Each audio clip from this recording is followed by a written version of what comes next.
ગુજરાતમાં છેલ્લા 24 કલાકથી દરિયા કિનારાના વિસ્તારની વાત કરવામાં આવે તો ભાવનગર, પોરબંદર, જૂનાગઢ આ બધા જ વિસ્તારોની અંદર ભારે વરસાદ થઈ રહ્યો છે। વરસાદની પરિસ્થિતિ એવી છે કે ભાવનગર અને તેના જે અમુક તાલુકાઓ છે, જેમાં મહુવા તાલુકા, ત્યાં આગળ તો રેસ્ક્યુ ઓપરેશન કરીને લોકોને બચાવવા પડ્યા। ક્યાંક ગાડી આપણને પાણીમાં તરતી દેખાઈ, વાહનો તણાયા, આ પ્રકારની પરિસ્થિતિ જોવા મળી। પરંતુ આ બધાની વચ્ચે જો આજની વાત કરવામાં આવે તો આજની પરિસ્થિતિ પ્રમાણે જોવા જઈએ તો હવામાન વિભાગ દ્વારા એલર્ટ આપવામાં આવ્યું છે અને હવામાન વિભાગ દ્વારા જે જિલ્લાઓને એલર્ટ આપવામાં આવ્યું છે તેની જો વાત કરવામાં આવે તો આ ગુજરાતનો મેપ તમે અહીંયા જોઈ શકો છો। વિંડીના માધ્યમથી આપણે સમજીશું।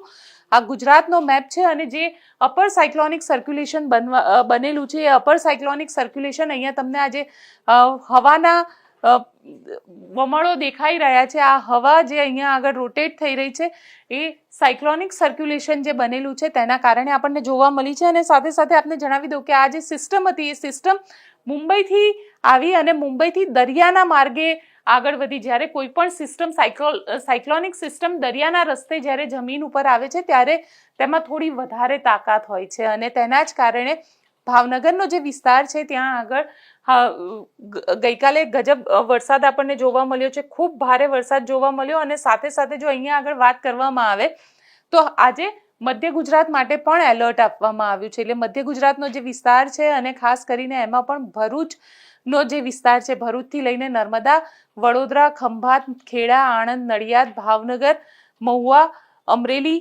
જૂનાગઢ આ બધા જ વિસ્તારને એલર્ટ આપવામાં આવેલું છે અને કહેવામાં આવેલું છે